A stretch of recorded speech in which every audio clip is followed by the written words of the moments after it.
Dostlar qaragıla, mına Sakharovaga adamlar saat 2'de ele keldi, 2'de öçürttü qaragıla, öçürttü. Saat 2'de elesediler, saat 5 emes, saat 4 emes, 6 emes, 3 emes, 2'de. 2'de. Dokumentleri turlayız dep ha. Vay.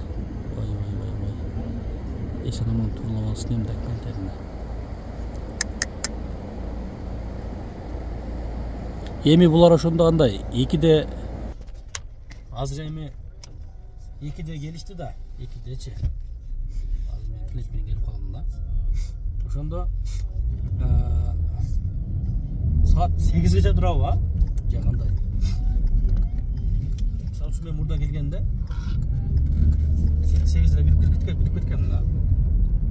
Эсептеген saat 2'den beri dokumentlerimizni turlayбыз деп turuşat eкен. 2'den beri.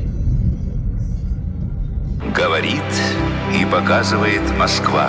Урматтуу Москва шаарындагы мекендештер, эгерде документтериңизди мөөнөтү өтүп, Москвадан Казакстанга кирди чыкты кылып келүүгө такси кызматы керек болсо, анда сиздерге метро Волгоградский проспекттин 1-выходуна жайгашкан көп жылдык тажрыйбасы бар Алтынбек мырзанын командасын сунуштайбыз. Төмөндөгү телефон номерлерге чалыңыздар, сиздерге ак жол каалайбыз. Москвада эң процент аз парк бул Белес паркы. Болгону 1%. Белес паркка кошулуп, самозанятый болуп иштесеңиз болот. Таксиге керектүү бүт документтерге жардам берет. Хисарт жана башка документтер. Азыркы учурда Белес парк электронный путеводительдерди берип жатат. Бардыгы официалдуу. Коркпостон алсаңыздар болот, юристтер менен чогуу иштешип жатат. Андыктан барыңыздар, Белес паркка кошулуп иштесеңиздер болот. Эң ишеничтүү жана проценти болгону 1%.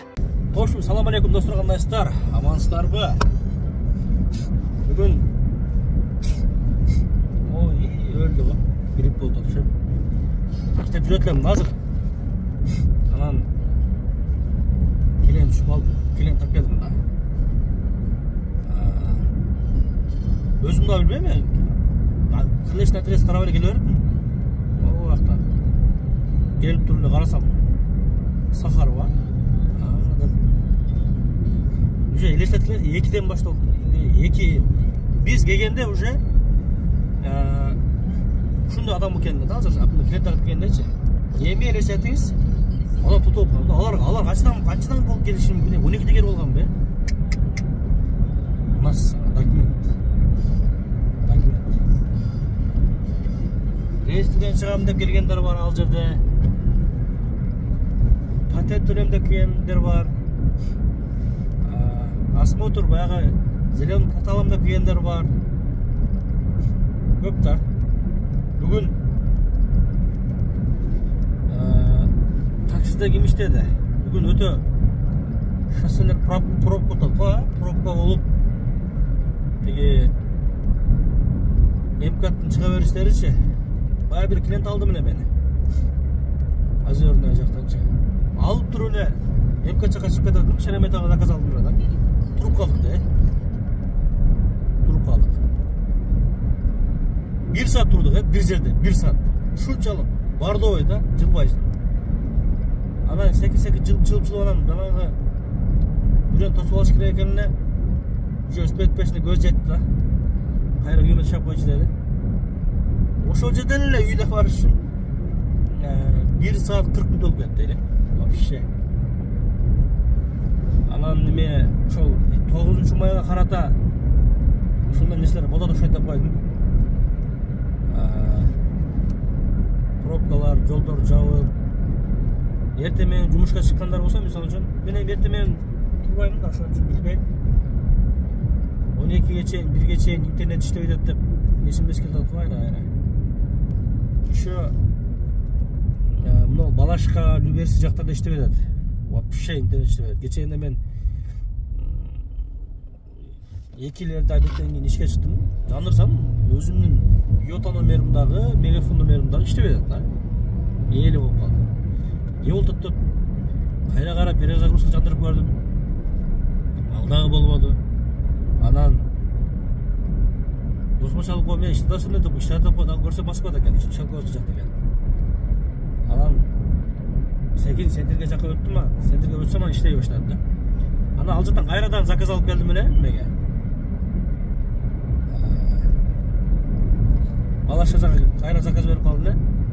Кайра иштебей калды да. Анан кайрадан центрге бардым да. Антип вообще көп биздин коллегалардагы группада жазып. Именно ошо Балашка, Люберси, Луткаринларда ушундай болду да. Билбейм, башка жактарда андай көргөн жокмун.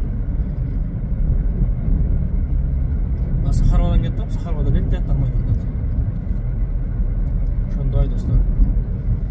Рахметиңиздерди кандай кылдасыздар, жакшы болтабы? Баягы жакшы Кудайга шүгүр эми, ич болбосо жоктон көрө жогору 10 сентябрга чейин возможность бергени жакшы болуп турда көтүргөн мекендештерибиз неме болуп атты эле.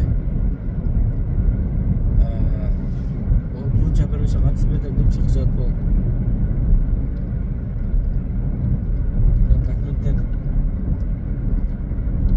Шундай достор. Мен өтө ичим менен, жан дүйнөм менен түшүнүп атам. Биринчи башталганда мен деле түшүп калган элем реестргечи. Реестрге текшерсем реестрде жүрмүн да. Кийин автоматский бекет ачып кетти.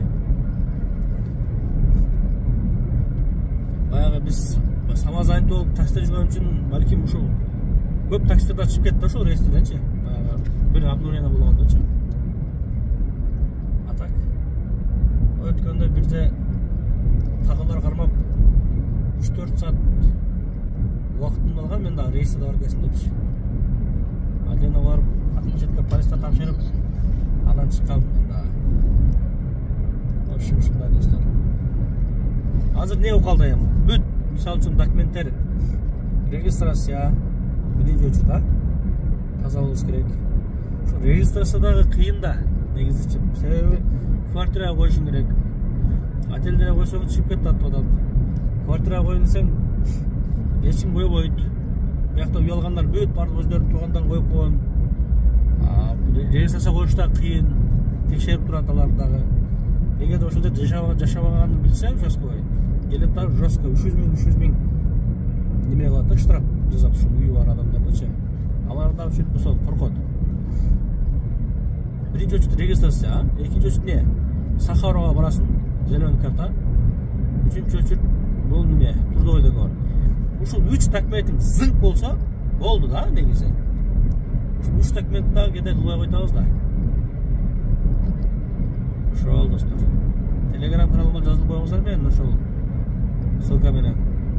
Ошол жерде ссылка реестрде өзүңүздөр текшерсеңиздер болот. Ушундай достор. Ар болуңуздар, аман болуңуздар. Жакшы күндөрдө жолугушалы.